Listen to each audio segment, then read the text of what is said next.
Buenos días, doctor Miguel. El día de hoy voy a presentar mi video examen de esta materia que es farmacología. Y bueno, como primer tema tenemos a los antimicóticos, en el cual pues hablaremos un poco de sus generalidades, ya que estos son fármacos utilizados para tratar infecciones causadas por hongos y su principal mecanismo de acción pues se basa en alterar la membrana celular fúngica, específicamente el ergosterol, lo que provoca la muerte o inhibición del crecimiento del hongo. Entonces, estos medicamentos pueden administrarse de forma tópica o sistémica dependiendo de la gravedad de la infección. Entre sus principales grupos pues destacan los polienos como la nistatina y la anfotericina B y los azoles como el clotrimazol y el ketoconazol e itraconazol. Ahora bien, hablemos un poco sobre la candidiasis oral, unas cuantas generalidades, ya que es una infección oportunista que es causada principalmente por Candida albicans, el cual es un hongo que forma parte de la microbiota normal, pero que puede proliferar en condiciones de inmunosupresión, el uso prolongado de antibióticos, diabetes o uso de prótesis dentales. De igual manera, clínicamente se clasifican en diferentes tipos, como puede ser pseudomembranosa, eritematosa e hiperplásica, cada una con características específicas. Bueno, la cándida pseudomembranosa, también conocida como Muguet, se caracteriza por la presencia de placas blancas cremosas que pueden desprenderse fácilmente al raspado, dejando una superficie eritematosa y subyacente. Esta cándida es frecuente en pacientes inmunocomprometidos, bebés y personas que tienen un bajo tratamiento con antibióticos o corticoides. En cuanto a la cándida eritematosa, pues se presenta como áreas rojizas y la presencia de placas blancas, lo que puede dificultar su diagnóstico clínico. Esta cándida suele acompañarse de síntomas como ardor o dolor y es común en pacientes portadores de prótesis o tras el uso prolongado de antibióticos. Por último, la cándida hiperplásica es menos común y se caracteriza por placas blancas que no pueden desprenderse mediante raspado.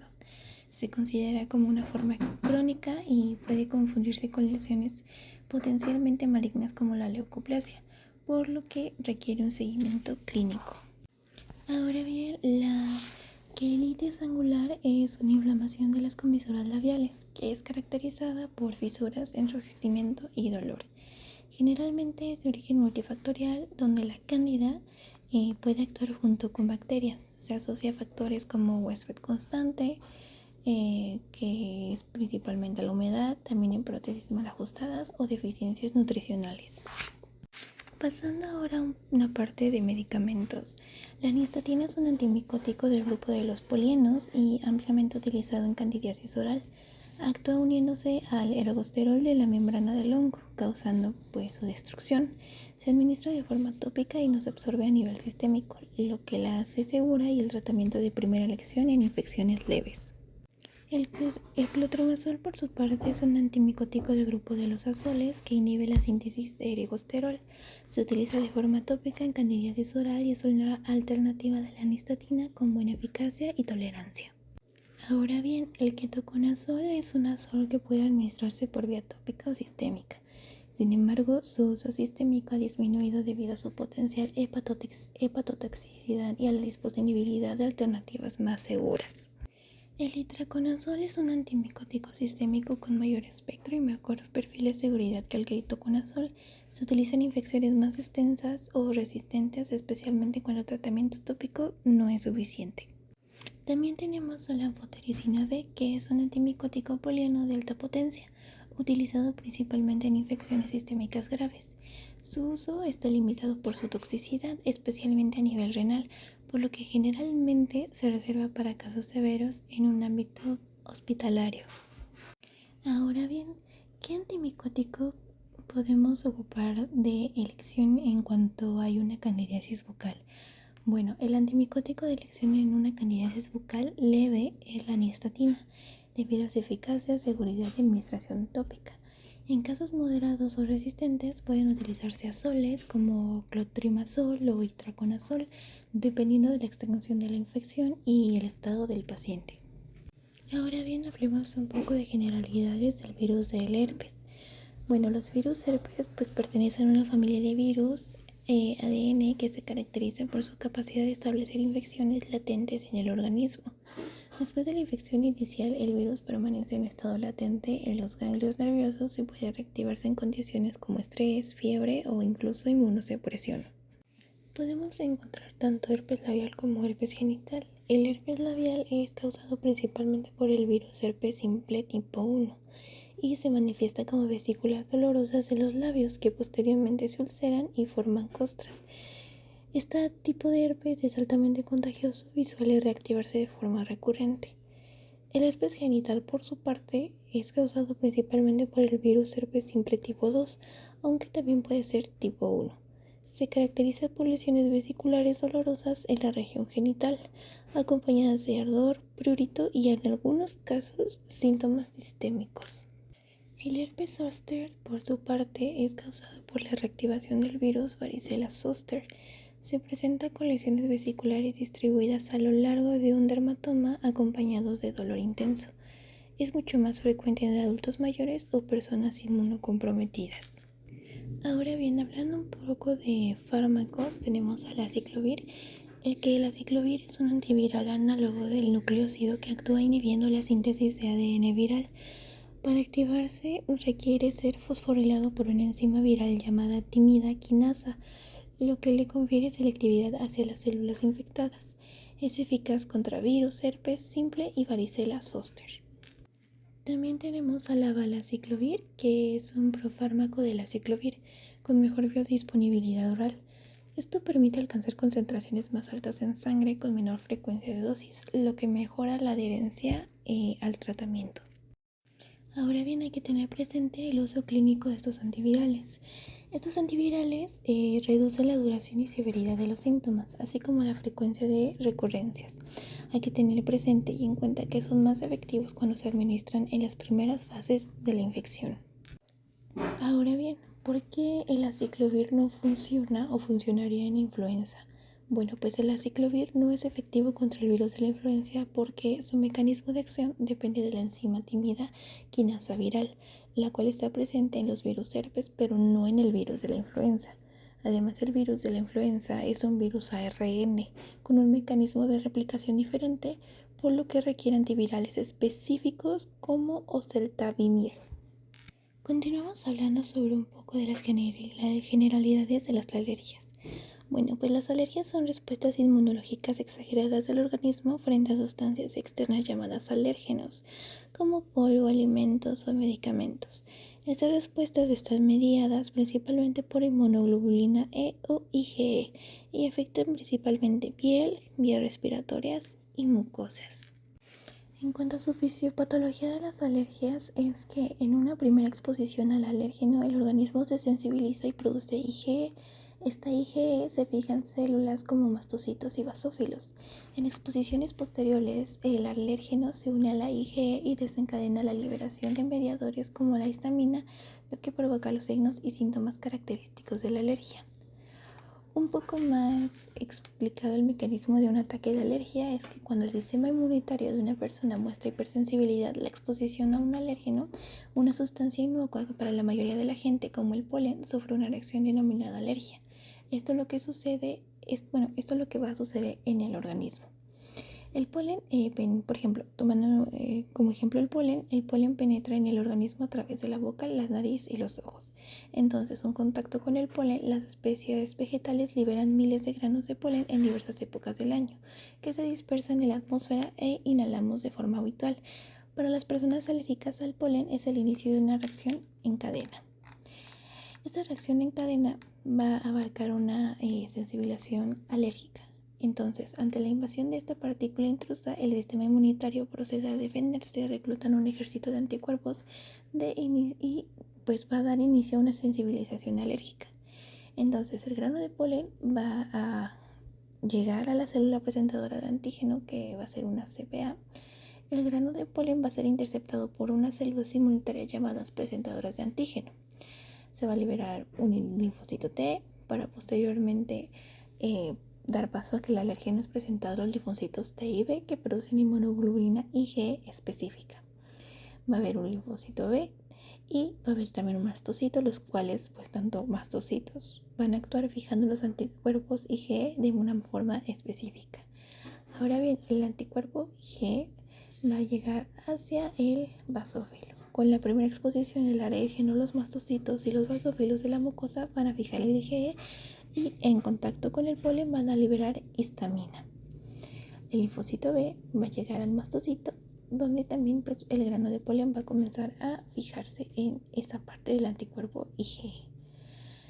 Aquí va a ocurrir una reacción alérgica inmediata. O sea, los mastocitos van a liberar la histamina y otras potentes sustancias inflamatorias que provocan numerosos síntomas en el organismo.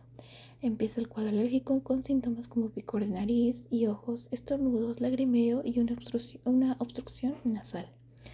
Ahora bien, la histamina va a liberarse de una manera en que linfocitos T y B van a dar paso a una célula proinflamatoria. La segunda exposición al alérgeno pues va a reclutar nuevas células inflamatorias que van a perpetuar la reacción. Estas células van a estar la célula presentadora de antígeno, una CPA o linfocito T. Como bien se explicó, va a estar la célula proinflamatoria y aquí pues va a haber una reacción alérgica tardía, que también puede existir, que es entre 6 y 8 horas después de la reacción inmediata y puede darse una reacción alérgica tardía. Se atraen otras células proinflamatorias que se rompen, liberando más sustancias inflamatorias y perpetuando la sintomatología alérgica. Bueno, la IgE es el anticuerpo clave en las reacciones alérgicas. Los mastocitos se encuentran en tejidos y los basófilos en sangre. Ambos contienen gránulos ricos en histamina y otras sustancias inflamatorias. Al activarse, van a liberar estos mediadores, iniciando la respuesta alérgica. Ahora, los receptores de histamina, la histamina va a actuar sobre diferentes receptores, principalmente en H1, que son responsables de los síntomas alérgicos como prurito, vasodilatación y broncoconstricción. Por ello, los antihistamínicos actúan bloqueando estos receptores para disminuir los síntomas. En cuanto a los receptores de histamina, tenemos H1, que son las alergias, como bien se mencionó, prurito y broncoconstricción, los H2, que son la secreción gástrica, los H3, que son sistema nervioso central, y H4, que hay una respuesta inmunológica. En cuanto a su subtipo de receptor, el H1 va a estar distribuido en músculo liso, endotelio y cerebro. El H2 va a estar distribuido en mucosa gástrica, músculo cardíaco, mastocitos y cerebro. El H3 va a estar distribuido en cerebro, plexo mientérico y otras neuronas. Y el H4 va a estar distribuido tanto en el timo, en el intestino delgado, vaso y colon. El H1 va a tener funciones como una vasodilatación, broncoconstricción, activación del músculo liso, dolor y picor ante la picadura de insectos. El H2 va a regular principalmente la secreción de ácidos grasos. El H3 va a disminuir la entrada de calcio, va a disminuir la liberación de los neurotransmisores como la histamina, el ACH, la adrenalina y la serotonina. Y el H4 va a cumplir una función que es desconocida, pero va a estar reclutando células hematopoyéticas. Bueno, ahora hay que tener presente los grados, signos y síntomas de alergias. Entonces, las reacciones alérgicas pueden clasificarse en leves, moderadas y graves. Las leves incluyen estornudos, rinorrea y prurito. Las moderadas pueden presentar urticaria e inflamación y las graves pueden evolucionar a anafilaxia, comprometiendo la vida del paciente. Hay que tener presente los signos más comunes que van a incluir un enrojecimiento, un edema e incluso un lagrimeo. En cuanto a su grado, tenemos grado 1, 2, 3 y 4. En el 1, los síntomas en la piel es un prurito, un eritema, una urticaria. En el grado 2 vamos a tener casi lo mismo, pero no tan obligatorio. Sin embargo, en cuanto a la parte gastrointestinal, tenemos náuseas, cólicos. En la parte respiratoria tenemos rinorrea, estridor laringio y una disnea. En los circulatorios va a haber una taquicardia que va a estar a mayor a 20 minutos, incluso también se pueden presentar arritmias. En el grado 3 igual va a ser lo mismo, pero no es obligatorio. Sin embargo, en la parte gastro tenemos vómitos y diarrea. En los respiratorios tenemos una broncoespasmo y una cianosis. Y en los circulatorios tenemos lo mismo más una hipotensión. Y por último, en el grado 4 tenemos lo mismo, pero no es tan obligatorio. En el gastro vamos a tener vómitos, diarrea. En respiratorio ya tenemos un paro respiratorio y en circulatorios tenemos un paro cardiovascular. Ahora bien, tenemos algo denominado edema en faringe. El edema faríngeo es una manifestación grave de alergia donde la inflamación puede comprometer la vida aérea. Se presenta con dificultad para respirar y deglutir y constituye una urgencia médica que requiere tratamiento inmediato. Tenemos signos en donde va a destacar una hipertemia, que es no máximo de 3 días, un edema, un eritema, un exudado laringio, hay membranas o úlceras, incluso también hay una adenopatía cervical. En cuanto a sus síntomas, tenemos dolor faríngeo, cefalia, anorexia, mialgias y malestar en general. Pasemos a hablar un poco sobre los antihistamínicos de primera y segunda generación. Los antihistamínicos de primera generación, como la difenhidramina, atraviesan la barrera hematoencefálica y producen sedación.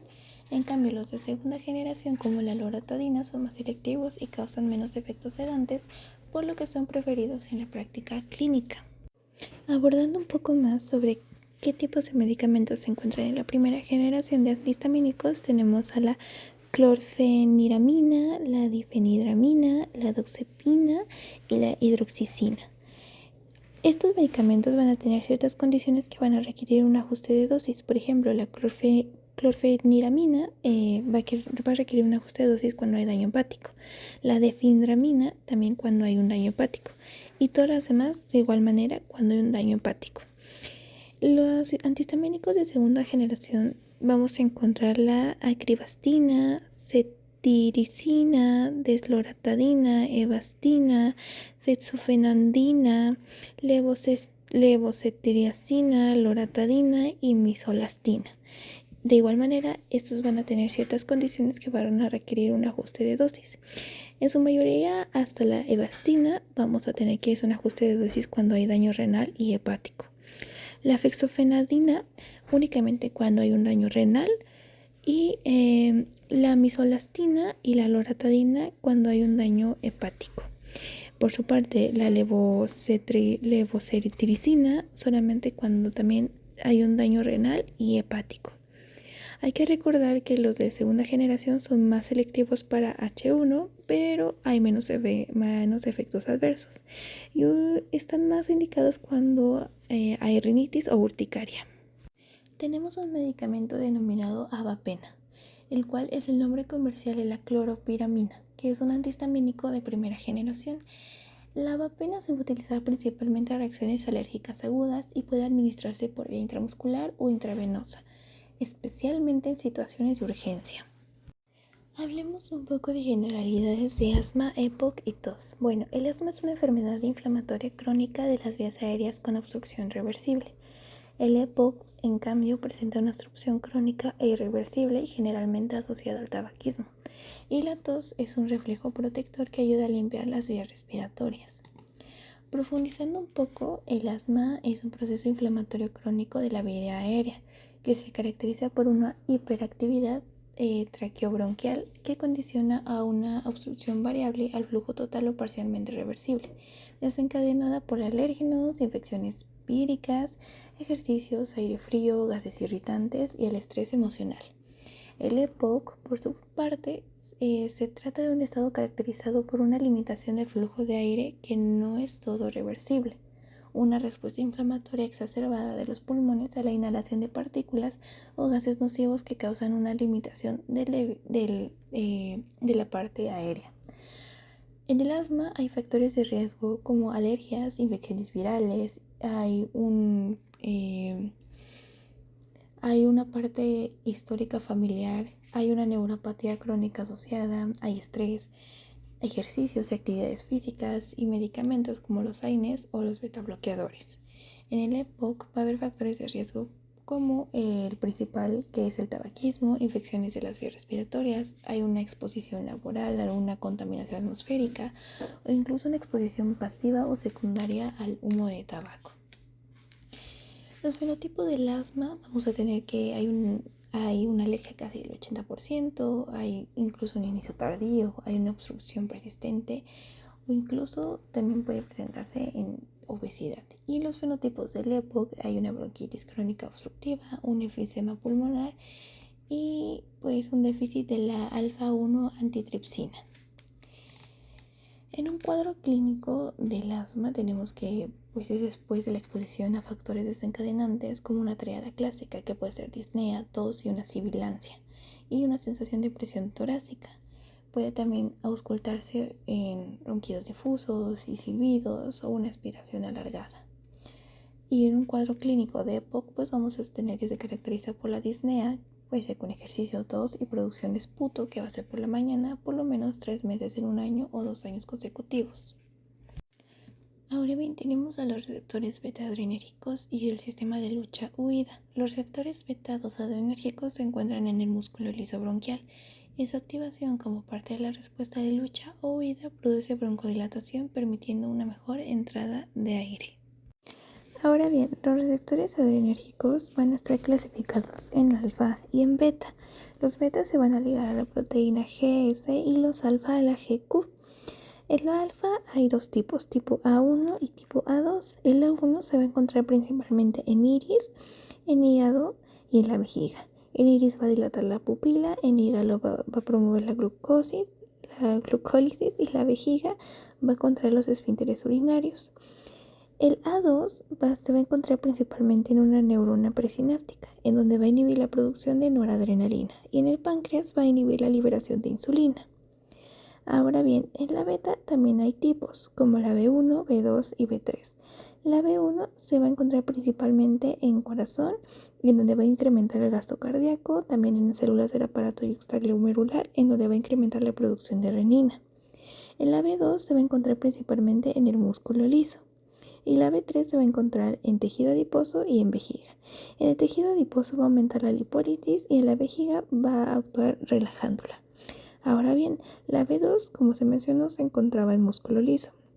En la parte de bronquios, en donde va a haber una broncodilatación, en vías vasculares, donde va a aumentar la presión arterial, en el útero, que va a fomentar una relajación, y en el tracto gastrointestinal, en donde va a aumentar la peristalsis. En el páncreas, finalmente, también va a aumentar la liberación de insulina. Ahora, pasemos a hablar sobre los agonistas beta-adrenérgicos. Bueno, los agonistas beta, como el sulbatamol, estimulan estos receptores y producen broncodilatación rápida, y son el tratamiento de elección en crisis asmáticas y mejoran de inmediato el flujo del aire.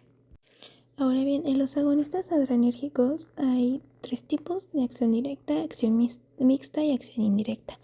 En la acción indirecta va a haber selectivos como la alfa-1 fenilefrina, alfa-2 clonidina, beta-1 dobutamina, beta-2 terbutalenina. Y no selectivos como el alfa-1, alfa-2 de oximetazolina, el beta-1 y beta-2 de isoprotenerenol, el alfa-1 y 2 y beta-1 y 2 de penifrina, alfa-1 y 2 y beta-1 de noripinefrina. Estas respuestas se van a producir con un tratamiento previo como reserpina o guanetidina. La respuesta puede potenciarse con cocaína, reserpina y guanetidina. En la acción mixta, pues la respuesta se reduce con un tratamiento previo como reserpina o guanetidina. En la acción directa, pues va a haber agentes liberadores. También va a haber inhibidores de la captación, inhibidores de MAO e incluso inhibidores de COMT. En esta parte de los agentes liberadores como la anfetamina y la tiramina, pues las respuestas son anuladas mediante tratamiento previo con reserpina o guanetidina. También tenemos fármacos como la adrenalina y la oximetazolina. En la adrenalina hay un agonista alfa y beta. Está indicado en usos en donde hay anafilaxia, que produce también broncodilatación y vasoconstricción. Y también está la oximetazolina. Es un descongestionante nasal que va a provocar una vasoconstricción local y es un uso tópico nasal. La oximetazolina tiene una indicación en donde va a haber un alivio local y temporal de la congestión nasal. Está contraindicado en donde hay presente glaucoma de ángulo estrecho, tratamiento con IMAOs, una enfermedad aguda coronaria, y va a haber ciertas reacciones adversas como escozor, sequedad, estornudos o un efecto rebote por uso continuado.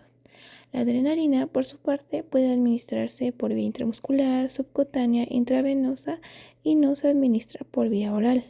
y también es conocida como epinefrina. En sus indicaciones, pues podemos encontrar que es para ataques agudos de asma, reacciones alérgicas, tos de shock anafiláctico o un paro cardíaco. En sus reacciones adversas podemos encontrar que hay mareos, palidez, palpitaciones, arritmias, ansiedad, inquietud, cefalia y temblor. Es una amina simpático-mimética y sus acciones principales son eh, vasoconstricción, hiperglucemiante y parte también broncodilatadora. Ahora bien, tenemos a los corticoides, que son potentes antiinflamatorios que reducen la inflamación de las vías respiratorias. Se utilizan en asma como en EPOC, especialmente tratamiento de mantenimiento. Explicando un poco más, son hormonas producidas habitualmente por la corteza suprarrenal, que está situada en el polo anterior de ambos riñones. El corticoide fisiológico es el cortisol y actúa a través del eje hipotálamo-hipófisis-adrena. Estos medicamentos son usados tanto para terapia de restitución como para enfermedades endocrinas. Ejercen efecto profundo en todos los sistemas y pues siempre hay que tener en cuenta el riesgo contra el beneficio. Todos los corticoides usados actualmente están basados en la mol del cortisol, que son semisintéticos, y mantienen sus efectos antiinflamatorios y antialérgicos con menor efecto de retención de sodio y agua, o sea, un edema.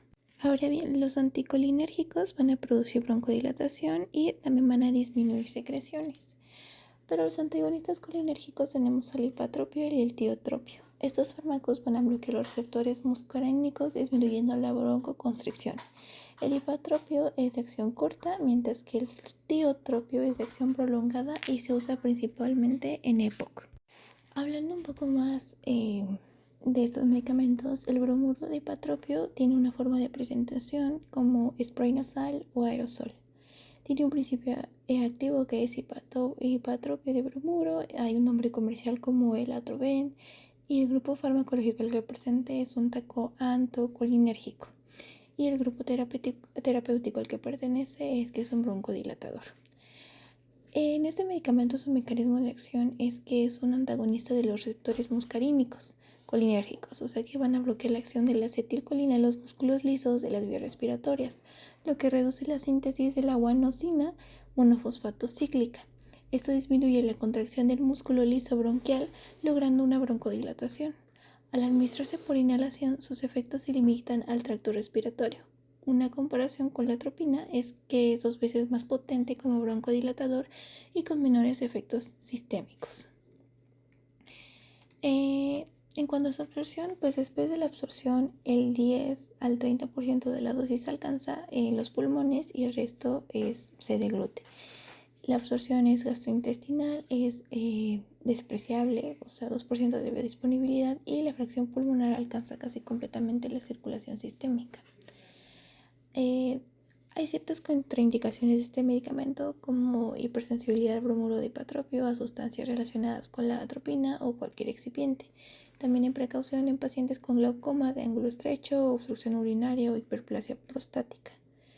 Y hay efectos secundarios como una cefalia, mareos, tos, sequedad de boca, faringitis, broncoespasmo paradójico, taquicardia, erupciones cutáneas, alteraciones de la acomodación visual, glaucoma del ángulo estrecho.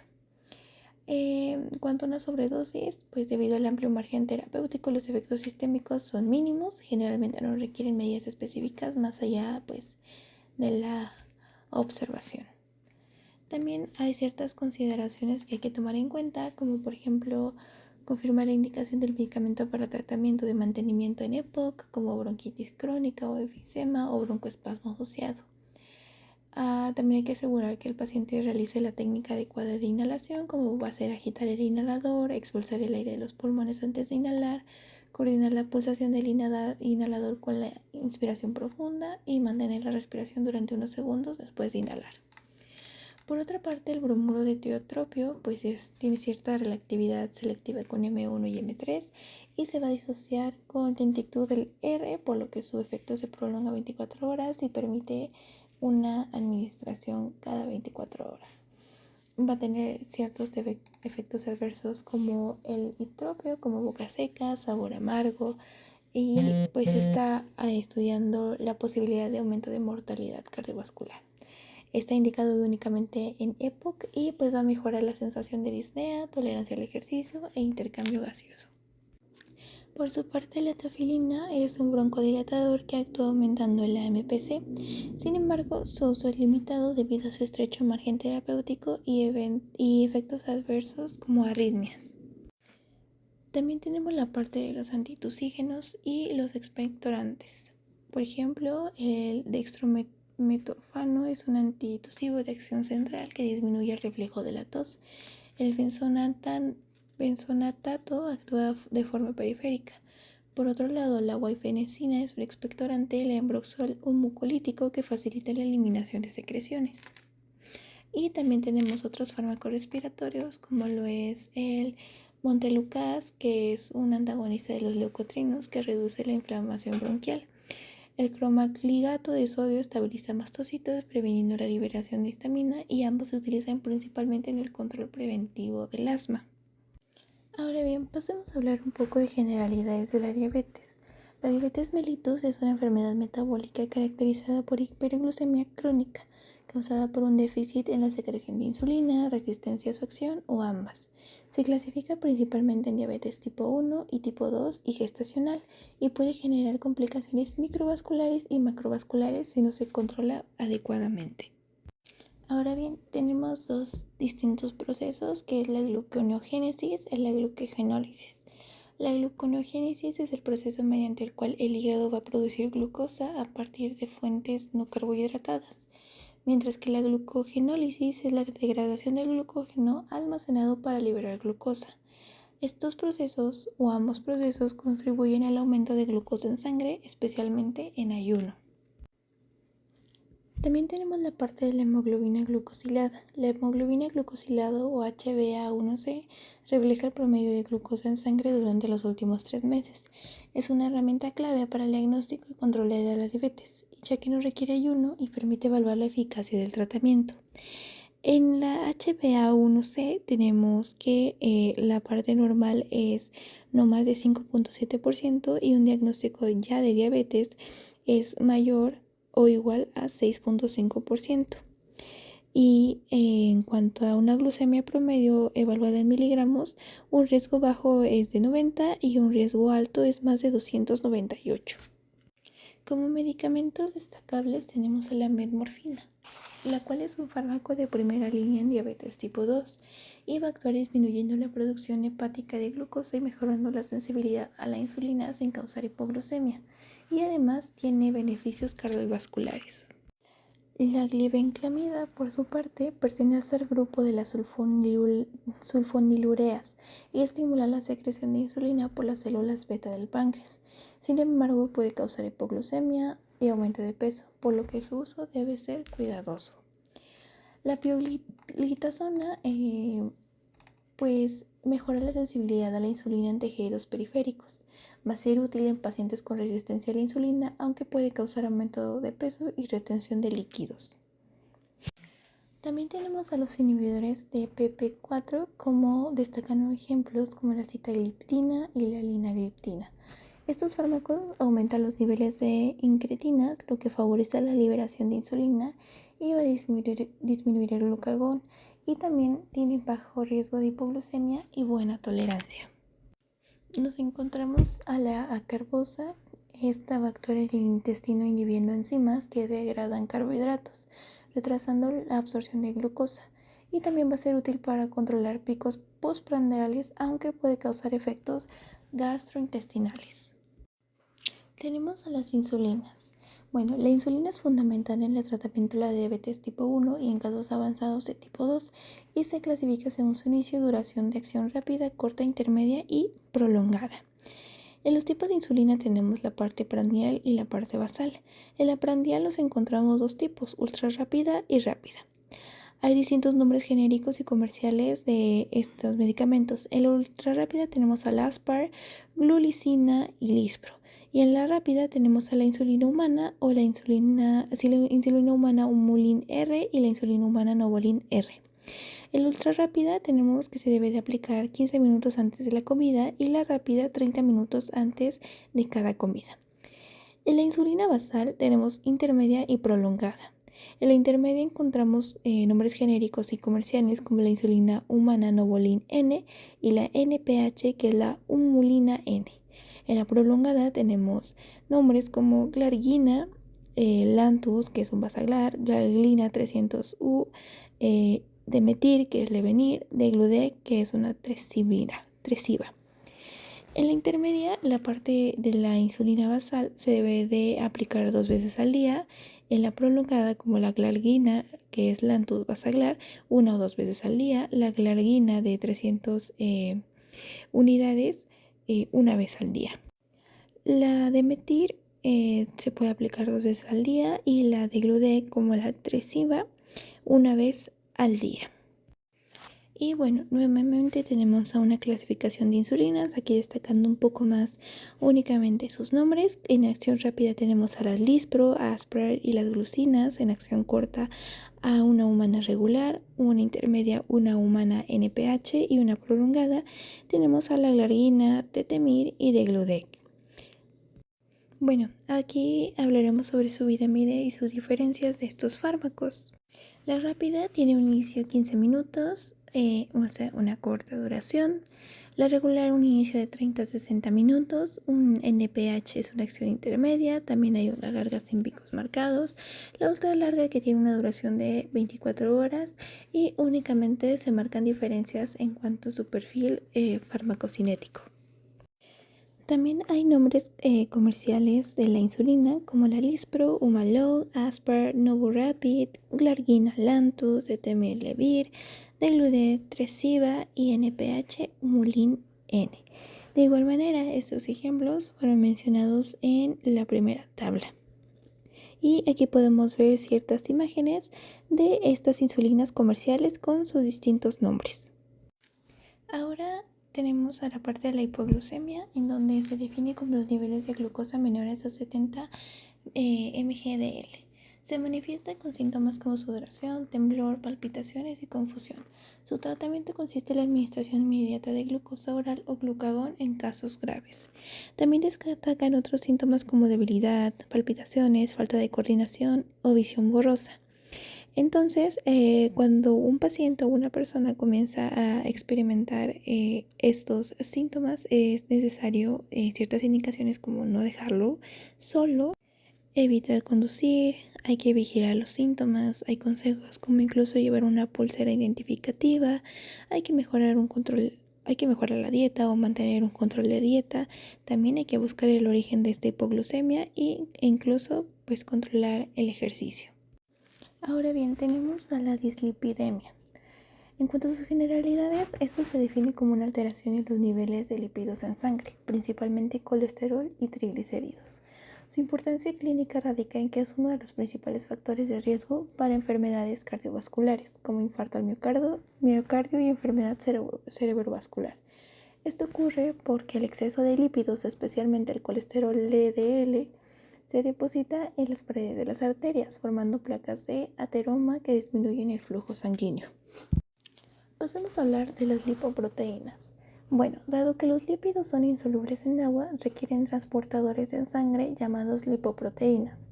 Las principales son LDL, que transporta colesterol desde el hígado hacia los tejidos, favoreciendo su depósito en arterias. HDL, que recoge el colesterol de los tejidos y lo lleva de regreso al hígado para su eliminación. VLDL, que transporta principalmente triglicéridos. El equilibrio entre estas lipoproteínas es fundamental, ya que un aumento de LDL o una disminución de HDL incrementa el riesgo de aterosclerosis. El colesterol y los triglicéridos, pues hay que recordar que el colesterol es una molécula esencial para el organismo, ya que forma parte de las membranas celulares y es precursor de hormonas esteroideas. Por otro lado, los triglicéridos son la principal forma de almacenamiento de energía. Sin embargo, cuando sus niveles están elevados, especialmente en combinación, aumentan significativamente el riesgo de una enfermedad cardiovascular. Y también hay que recordar que hay niveles óptimos de estas partes de colesterol y triglicéridos. Un colesterol bueno, un DL, hay que ser mayor a 40 mgdl en hombres y 50 mgdl en mujeres. Un colesterol malo, un LDL, es que sea menor que 100 mgdl, y un triglicérido pues tiene que tener una concentración menor a 100 mgdl. Y en cuanto a fármacos, tenemos a las estatinas. Las estatinas son el tratamiento de primera línea en dislipidemia. Actúan inhibiendo la enzima HMG-CoA reductasa en el hígado, lo que disminuye la síntesis de colesterol. Como consecuencia, el hígado aumenta la captación de LDL desde la sangre, reduciendo sus niveles plasmáticos. Además, tienen efectos beneficiosos adicionales como la estabilización de las placas de ateroma. Y ahora bien, también hay estatinas de alta y baja densidad. Las estatinas se clasifican según su capacidad para reducir el colesterol, LDL. Las de alta intensidad, como la artovastatina, logran reducir más del 50% del LDL, por lo que utilizan en pacientes con alto riesgo cardiovascular. Y las de menor intensidad, como la simvastatina, tienen un efecto más moderado y se emplean en pacientes con riesgo menor o como terapia inicial. Ahora pasemos al tema del ciclo menstrual. El ciclo menstrual pues, es un proceso fisiológico regulado por hormonas con una duración promedio de 28 días. Se divide en 3 fases: la fase folicular, donde se va a desarrollar el folículo ovárico; la ovulación, que es la liberación del óvulo; la fase lútea, donde se prepara el endometrio. Y la ovulación ocurre aproximadamente la mitad del ciclo, siendo el momento de mayor fertilidad.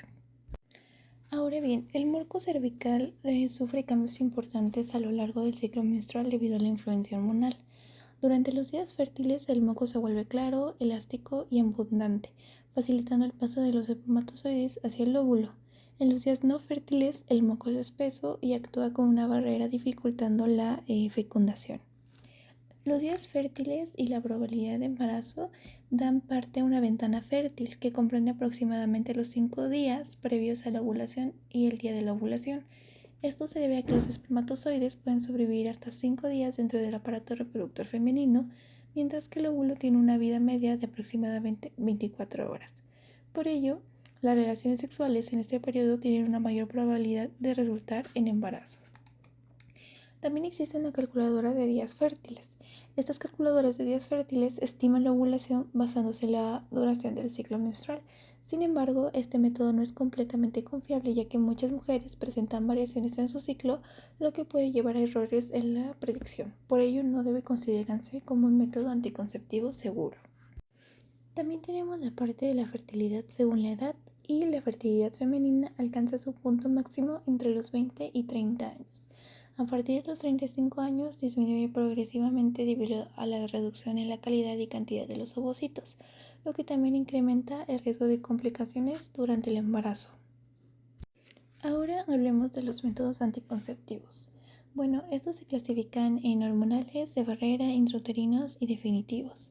Los hormonales actúan principalmente inhibiendo la ovulación, mientras que los de barrera impiden el paso de los espermatozoides.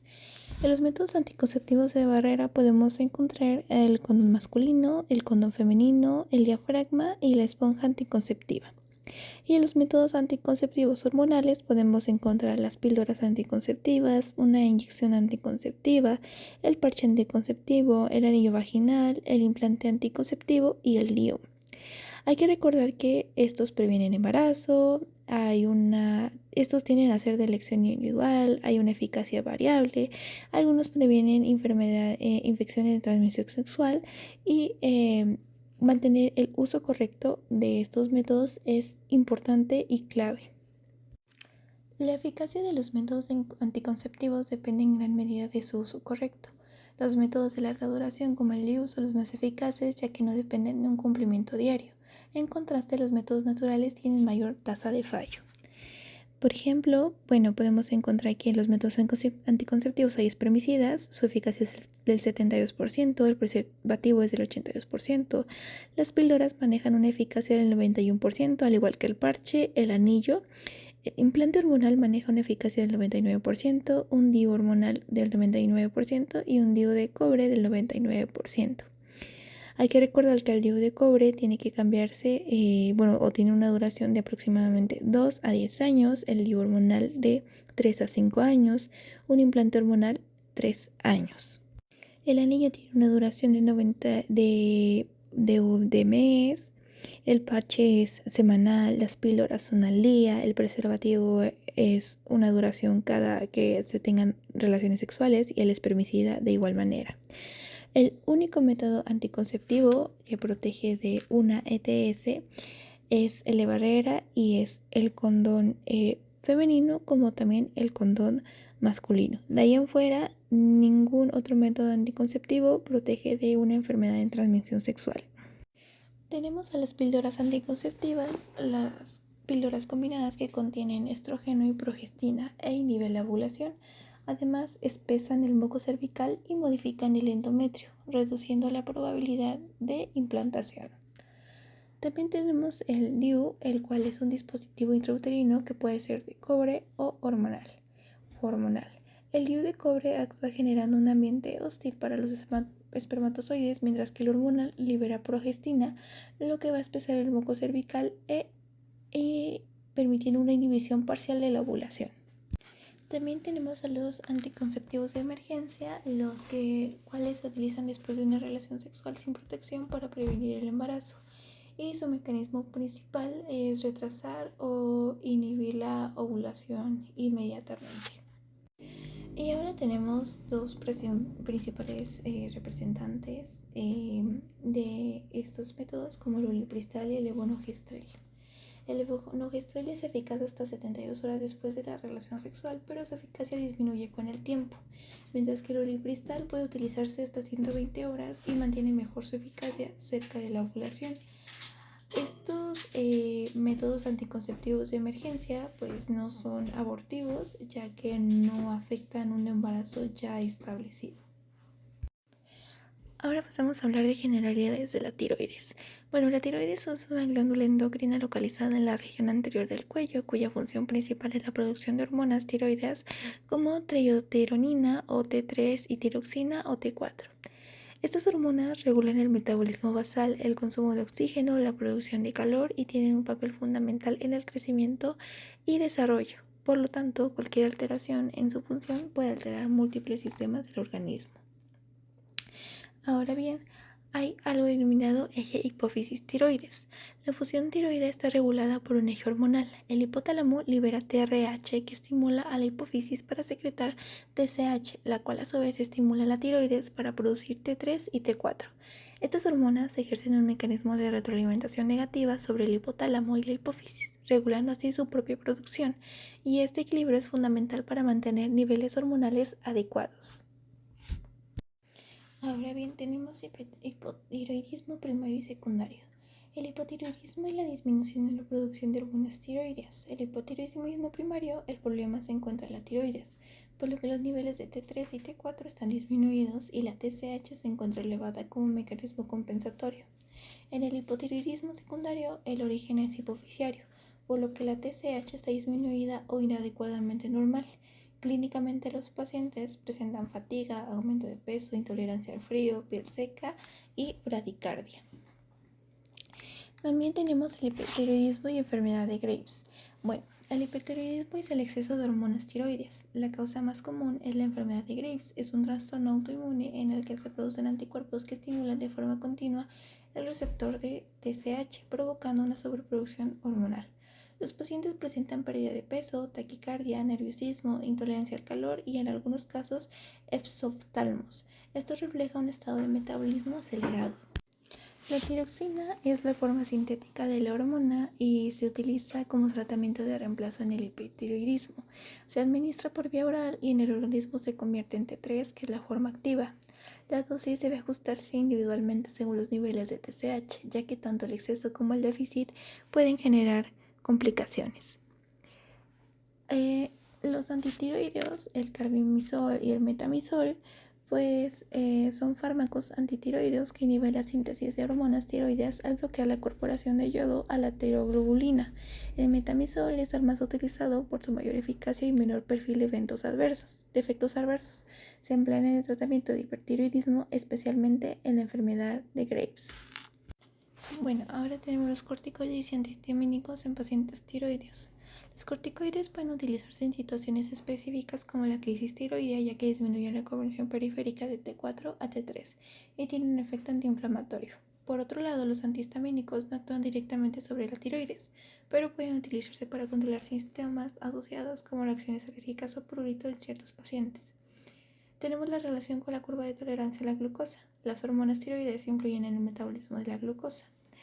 En el hipertiroidismo existe un aumento de la gluconeogénesis y la absorción de la glucosa, lo que puede provocar la hiperglucemia y alterar la curva de tolerancia a la glucosa. En el hipotiroidismo, el metabolismo es más lento, lo que puede modificar la utilización de la glucosa. Por ello, las alteraciones de tiroides pueden interferir en la interpretación de pruebas metabólicas. Bueno, ahora hablemos sobre generalidades de la digestión. La digestión necesita muchos pasos. La finalidad es catabólica, o sea, las macromoléculas que se ingieren en moléculas sencillas, o sea, carbohidratos, proteínas. Para este proceso se necesitan pH, enzimas y detergentes específicos. Esto inicia en el esófago, pasando por el cardias, cuál es un esfínter esofágico inferior, si hay deficiencia en su relación con el reflujo gástrico. Están las capas celulares, que estas se van a dividir en mucoso, submucoso y muscular. El mucoso produce enzimas HCl y el submucoso hay venas y arterias y en el muscular hay movilidad. Y también por último está el esfínter pilórico. Hay que recordar que el pH del estómago se encuentra entre 1 a 3. Va a haber una regulación de la acidez gástrica. En esta parte, la secreción del ácido gástrico es un proceso fundamental para la digestión, ya que facilita la desnaturalización de proteínas y activa enzimas como la pepsina. Este proceso está firmemente regulado por mecanismos neuronales, hormonales y parácrinos, que mantienen un equilibrio entre la producción de ácido y la protección de mucosa gástrica. Cuando este equilibrio se altera, pueden desarrollarse patologías como gastritis, úlceras o reflujo gastroesofágico. Ahora bien, hay tipos de células gástricas.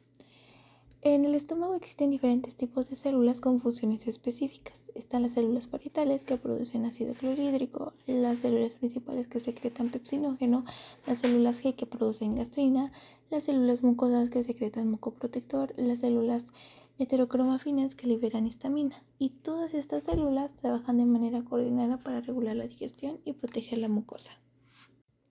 Ahora bien, tenemos la bomba HK-ATPasa. La secreción de ácido clorhídrico depende de la bomba HK-ATPasa localizada en las células parietales. Esta bomba intercambia protones por potasio hacia la luz gástrica, siendo el paso final y más importante para la producción de ácido. Por esta razón, es el principal blanco de los inhibidores de la bomba de protones. Ahora bien, tenemos los activadores de la secreción ácida. La secreción ácida es estimulada por tres principales mediadores. La gastrina, que es liberada por las células G, la acetilcolina, que es liberada por el sistema nervioso parasimpático, la histamina, liberada por células heterocromafinas, y estos tres actúan de forma sinérgica sobre las células parietales, aumentando la actividad de la bomba de protones. Tenemos los inhibidores de la secreción gástrica. Existen varios grupos de fármacos que disminuyen la secreción de ácido. Los inhibidores de receptores H2 bloquean la acción de histamina. Los inhibidores de la bomba de protones bloquean directamente la HK-ATPasa, siendo los más potentes. Y los antagonistas muscarínicos inhiben el efecto de la acetilcolina. Estos medicamentos se utilizan en el tratamiento de gastritis, úlceras y reflujo. Tenemos los análogos de las prostaglandinas, como el misoprostol, los cuales protegen a la mucosa gástrica al aumentar la producción de moco y bicarbonato, además de disminuir la secreción ácida, y son especialmente útiles en pacientes que utilizan AINES de forma prolongada. Ahora bien, nos encontramos frente a dos bacterias y su respectivo tratamiento. El primero es asociar el Helicobacter pylori. El Helicobacter pylori es una bacteria asociada a gastritis y úlcera péptica. Su tratamiento consiste en terapia combinada y generalmente con 2 antibióticos o un inhibidor de la bomba de protones, lo que permite erradicar la bacteria y reducir la secreción ácida. Por otra parte, el Clostridium difficile pues es una bacteria que causa diarrea asociada al uso de antibióticos. El tratamiento incluye la suspensión del antibiótico causal y el uso de fármacos específicos como vancomicina o metronidazol. Tenemos a los antimiméticos y la cinetosis. Los antimiméticos se utilizan para controlar náuseas y vómito. La cinetosis, por su parte, es un mareo por movimiento, el cual se produce por alteraciones en el sistema vestibular y puede tratarse con fármacos que actúan a nivel central.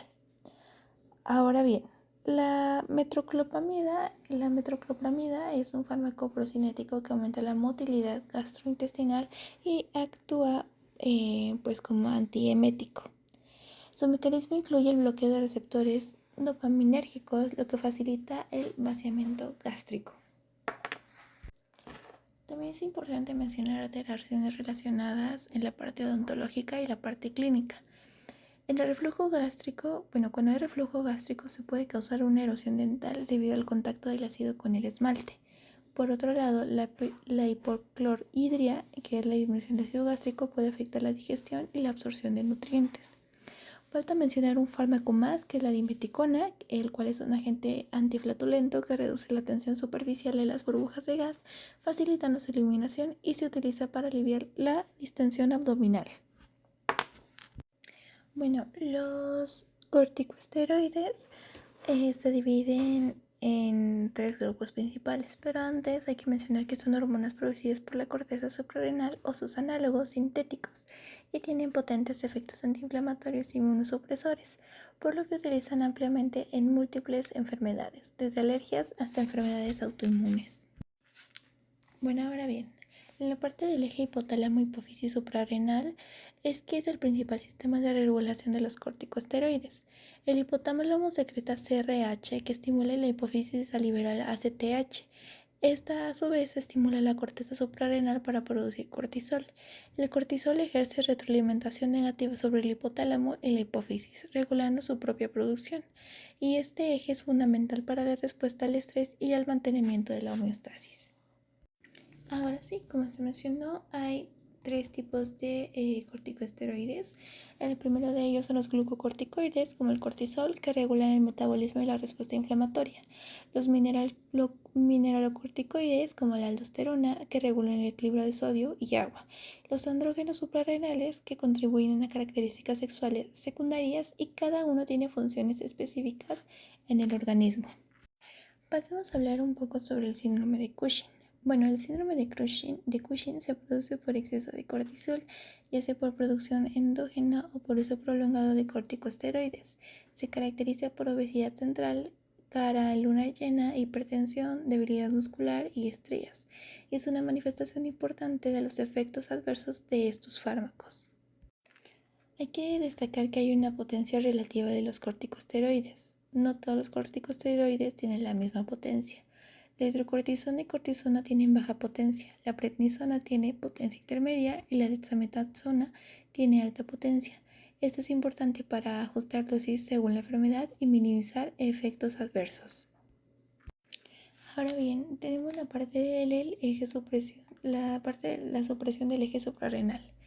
El uso prolongado de corticosteroides exógenos puede suprimir el eje hipotalámico hipófisis suprarrenal. Esto ocurre por el que el organismo detecta niveles altos de cortisol y deja de producirlo de forma natural. Como consecuencia, las glándulas suprarrenales pueden atrofiarse, generando riesgo de insuficiencia suprarrenal al suspender el tratamiento. También tenemos una dosis de discontinuación. La dosis de discontinuación se refiere a la reducción gradual del corticosteroide. No debe suspenderse de forma brusca, especialmente después de tratamientos prolongados, ya que esto puede provocar una insuficiencia suprarrenal aguda. Por ello, se disminuye la dosis progresivamente para permitir que el eje suprarrenal recupere su función. Ahora hablemos sobre generalidades de la inflamación. Bueno, la inflamación es una respuesta fisiológica del organismo ante una agresión, como infecciones, traumatismos o agentes químicos. Su objetivo es eliminar el agente causal y reparar el tejido dañado. Se caracteriza por los signos clásicos: rubor, calor, dolor, edema y pérdida de la función, los cuales son consecuencia de la liberación de mediadores inflamatorios. También tenemos al ácido araquidónico. La inflamación inicia con la activación de la fosfolipasa A2, una enzima que libera ácido araquidónico a partir de los fosfolípidos de la membrana celular. El ácido araquidónico es el precursor de múltiples mediadores inflamatorios, por lo que representa un punto clave en la respuesta inflamatoria. Ahora nos encontramos con las vías COX y LOX. Bueno, el ácido araquidónico puede seguir dos vías principales: la vía de la ciclooxigenasa o COX y la vía de la lipooxigenasa o LOX. La vía COX produce prostaglandinas, mientras que la vía LOX produce leucotrienos, ambos fundamentales en la inflamación. Tenemos a la COX-1, COX-2 y COX-3. La COX-1 es una enzima constitutiva que participa en funciones fisiológicas como la protección gástrica y la función plaquetaria. La COX-2 es inducible y se activa principalmente durante la inflamación, siendo responsable del dolor y la fiebre. Y la COX-3 es una variante menos estudiada, relacionada con efectos de algunos fármacos, como lo es el paracetamol. Tenemos a las prostaglandinas, las cuales son mediadores clave de la inflamación. Producen vasodilatación, aumentan la permeabilidad vascular y sensibilizan las terminaciones nerviosas, lo que genera dolor. También participan en la fiebre al actuar sobre el sistema nervioso central. También podemos encontrar los leucotrienos, que son derivados de la vía LOX, tienen un papel importante en la broncoconstricción y la inflamación de las vías respiratorias, y son especialmente relevantes en enfermedades como lo es el asma. Ahora bien, el asma y la pseudoalergia por aspirina. En algunos pacientes, especialmente asmáticos, la inhibición de la COX desvía el metabolismo del ácido araquidónico hacia la vía de los leucotrienos. Esto provoca broncoconstricción, lo que se conoce como pseudoalergia a la aspirina. Y hay diferentes tipos de inhibidores de COX. Tenemos a los irreversibles como la aspirina, los reversibles como el ibuprofeno y el diclofenaco. Los preferentes que están ligados a COX-2 como lo es el meloxicam, y los selectivos con COX-2 como el celecoxib. Y dentro del mismo COX-3 tenemos al paracetamol, que va a comenzar a fungir una acción central. Ahora bien, tenemos las generalidades de los AINES, los cuales son antiinflamatorios no esteroideos, inhiben a COX y tienen un efecto analgésico antipirético. También hay un uso amplio en cuanto al dolor y pues hay que tener un uso cuidadoso prolongado. En cuanto a su mecanismo de acción, los antiinflamatorios no esteroideos actúan inhibiendo la enzima COX, lo que disminuye la producción de prostaglandinas. Esto explica pues sus efectos principales como analgésico, antiinflamatorio e incluso antipirético. Ahora bien, en cuanto a una comparación de farmacoclínica de AINES, tenemos que el ketorolaco tiene una potencia analgésica muy alta, o sea, es de los más potentes. Es un antiinflamatorio moderado, hay cierta parte antipirético que sí tiene una gastropatía alta, una nefrotoxicidad altísima, una hepatotoxicidad baja. En la parte cardiovascular es moderado. En su sistema nervioso central va a provocar cierto mareo, cierta somnolencia y va a generar cierta posible hipersensibilidad. Su uso clave está destinado a un dolor agudo e intenso de tipo postoperatorio. En cuanto al diclofenaco, tenemos que es un analgésico de una categoría alta, un antiinflamatorio de una categoría alta. También es un antipirético, tenemos que una gastropatía también la tiene alta, mantiene una nefrotoxicidad moderada, una hepatotoxicidad importante. En la parte cardiovascular hay que tener cuidado porque es de alto riesgo. En cuanto al sistema nervioso central, pues se mantiene leve y va a generar una hipersensibilidad. Hay que tener mucho ojo porque es muy usado. Hay que tener mucho ojo porque es muy usado y hay que tener cuidado en cuanto al corazón y al hígado. Continuamos con el paracetamol. Es un analgésico moderado, tiene una parte antiinflamatoria mínima, es un antipirético muy alto, su gastropatía es muy baja, tiene una nefrotoxicidad baja, pero hay una hepatotoxicidad muy alta cuando se llega a una sobredosis. La parte cardiovascular es muy mínima, su sistema nervioso central, pues en cuanto al sistema nervioso central es seguro, y sí, en cuanto a su una hipersensibilidad es muy raro.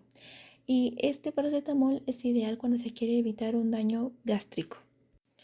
Ahora bien, tenemos a la aspirina, o también conocido como ácido acetil salicílico. Es un analgésico moderado, es un antiinflamatorio moderado, sí es un antipirético. Tiene una gastropatía muy alta, una nefrotoxicidad moderada, una hepatotoxicidad moderada. En cuanto al sistema cardiovascular, es protector porque es un antiagregante. El sistema nervioso central, pues, se mantiene un riesgo en niños. Puede provocar síndrome de Reye. Mantiene una hipersensibilidad, pues, importante porque está ligada al asma. Y pues es único con un efecto antiagregante plaquetario. Continuamos con el ibuprofeno, que es un analgésico moderado, es un antiinflamatorio moderado, sí es un antipirético, tiene una gastropatía moderada, una nefrotoxicidad baja o moderada, una hepatotoxicidad baja, su riesgo cardiovascular es bajo. En cuanto a su parte ligada al sistema nervioso central, pues es leve, tiene una hipersensibilidad, posiblemente llegue a suceder, y es de los más seguros en cuanto a un uso general. El naproxeno, por su parte, es un analgésico moderado alto, tiene una parte antiinflamatoria muy alta, sí es un antipirético, su gastropatía es moderada, mantiene una nefrotoxicidad moderada, hay una hepatotoxicidad baja, la parte cardiovascular pues es menor, hay menor riesgo que otros AINES. En cuanto al sistema nervioso central, pues es leve, hay una hipersensibilidad pues muy posible. Y bueno, es buena opción en pacientes con cierto riesgo cardiovascular. Bueno, ya casi para concluir, tenemos al metamizol, o también denominado dipirona. Es un analgésico alto, es un antiinflamatorio con un categorizado como bajo. Es un antipirético muy alto, tiene una gastropatía baja, una nefrotoxicidad baja, una hepatotoxicidad baja, el riesgo cardiovascular es bajo. Su sistema nervioso, bueno, en cuanto al sistema nervioso central, se mantiene leve. Hay una hipersensibilidad, porque puede ser grave, o sea, puede provocar agranulocitosis. Y es muy usado en México, pero es de riesgo hematológico. Por otro lado, tenemos al denominado clonidinato de lisina, que es un analgésico alto. Es un antiinflamatorio moderado, sí es un antipirético, tiene una gastropatía moderada baja, una nefrotoxicidad baja, una hepatotoxicidad baja, hay un riesgo cardiovascular muy bajo. En cuanto a su llegue con el sistema nervioso central, es leve, puede provocar una posible hipersensibilidad, y es muy usado en cuanto al dolor dental, y es el más recomendado para mandar cuando se realizan extracciones dentales.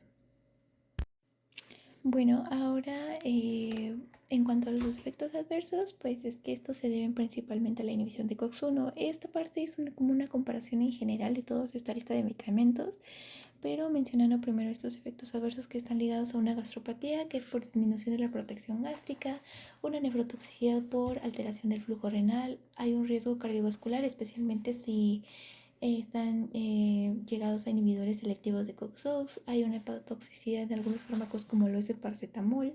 Los efectos en el sistema nervioso central pues pueden provocar mareo, somnolencia, y pues puede haber reacciones de hipersensibilidad. Y ahora sí, una comparación general con un enfoque clínico de toda esta lista de AINES es que en la práctica clínica el ketorolaco tiene una alta potencia analgésica pero un mayor riesgo gastrointestinal. El diclofenaco pues es un buen antiinflamatorio con mayor riesgo cardiovascular. El ibuprofeno tiene un balance adecuado entre eficacia y seguridad.